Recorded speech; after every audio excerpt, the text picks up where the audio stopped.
Olá, turma!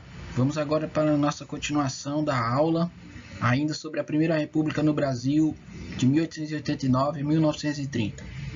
Nessa aula eu quero destacar principalmente os aspectos relacionados à política, ou melhor, a dinâmica política entre esferas municipais, estaduais e federais, e as questões econômicas. Então vamos lá para o nosso slide. Primeiro eu quero destacar que essa república é uma república oligárquica. A palavra oligarquia significa governo de poucos, de poucas famílias. E do final do século XIX até 1930, e por que não até os dias atuais, nós vamos ter oligarquias dominando a política e a economia do nosso Brasil.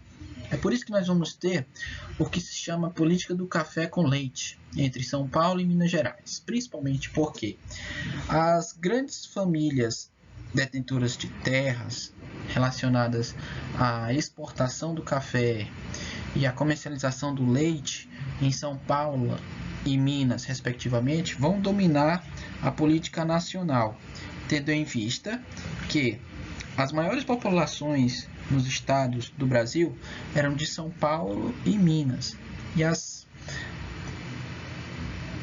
esferas estaduais mais ricas do nosso Brasil também eram São Paulo e Minas. São Paulo por causa da produção cafeeira e Minas pela produção de leite. Daí eles terem, por sua população ser grande, um número de representantes proporcional também maior na Câmara dos Deputados e entre os senadores. Portanto, o Congresso Nacional era formado principalmente por paulistas e mineiros. Isso resultava em quê? Resultava na eleição de presidentes desses dois estados. Então, de 1894 a 1930, na grande maioria dos representantes dos presidentes brasileiros, nós vamos ter presidentes uma hora do estado de São Paulo, outra hora de Minas. Por isso a historiografia chamou esse período de período da política do café com leite, porque havia um revezamento entre os presidentes. Ora era de São Paulo e ora era de Minas Gerais. Eu quero destacar agora a questão do coronelismo, a partir do voto de Cabresto. Quem são os coronéis? São os grandes detentores de terras, os mais ricos nas várias municipalidades da nossa nação. Do sul ao norte, do nordeste ao sudeste do nosso país, nós vamos ter os famosos coronéis. Esses coronéis vão mandar e desmandar na política brasileira. Por quê? Porque eles detêm poder econômico. E a população desassistida pelo Estado em seus direitos políticos e civis percebia nesses coronéis a chance de terem uma vida melhor, a partir de cabides de emprego, de soluções imediatistas, de apadrinhamento. Então, a grande população era dominada por esses coronéis nos níveis regionais. Portanto, eles vão dominar a política, tendo em vista que o voto era aberto, votava em quem o coronel queria que eles votassem. É o chamado voto de Cabresto.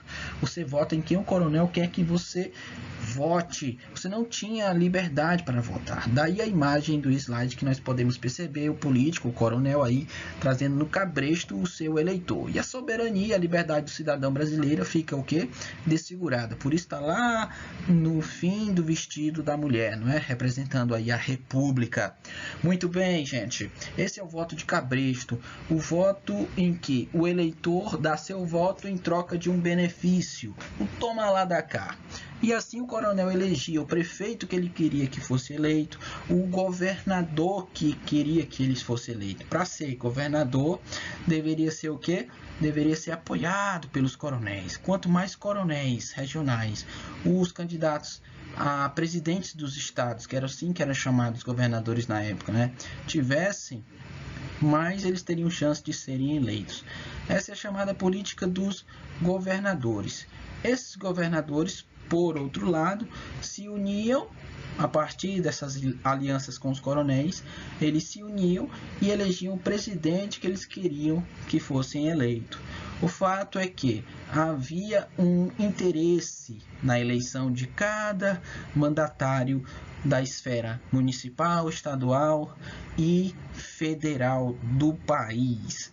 Então, havia um processo de toma lá da cá muito grande. Todos aqueles que eram apoiadores e apoiados estavam apoiando e eram apoiados por interesses, principalmente na questão do poder. É o toma lá da cá. Isso abre margem para corrupção, para fraudes eleitorais e para uma série de desmandos que infelizmente vigoram até os dias atuais no nosso cenário político. Pois muito bem, essa república nesse primeiro momento é marcada por estes processos que abrem-se margem para muita corrupção. Continuando aí no nosso próximo slide, vamos lá. Aqui nós vamos ter alguns presidentes da época, não é? Prudente de Moraes, que é o primeiro presidente civil eleito, depois vem Campos Salles, Rodrigues Alves, Afonso Pena, Nilo Peçanha, Marechal Hermes da Fonseca, sobrinho aí do Marechal Deodoro da Fonseca. Nós vamos ter o Venceslau Braz, que vai presidir o Brasil na época da Primeira Guerra Mundial. Delfim Moreira após, Epitácio Pessoa, Arthur Bernardes, presidente onde você vai ter em 1922 a Semana de Arte Moderna no Brasil. E por fim, Washington Luiz, que foi o último presidente dessa primeira república no Brasil. Continuando, vamos lá. Por fim, eu quero falar sobre a economia na Primeira República. A primeira característica que eu quero destacar é que se trata de uma economia agroexportadora. O Brasil continua sendo agroexportador, assim como era no Império. E o principal produto, assim como no Império, é o café. No final do século XIX, nós vamos ter uma ascensão da produção da borracha, principalmente porque as indústrias que trabalhavam com essa matéria-prima no mundo inteiro estão crescendo abundantemente. Então, na região do Amazonas, nós vamos ter a extração do látex, da borracha em grande quantidade. Depois, nós vamos perder esse espaço para concorrentes da Ásia. A borracha vai ter seu ciclo bastante crescente no final do século XIX, mas vai perder bastante espaço para outros comércios exteriores no início do século XX. O café, ele vai ter uma grande produção.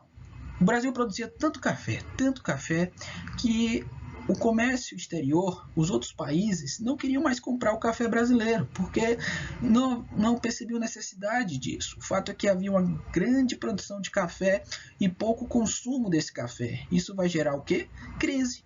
É a crise do café.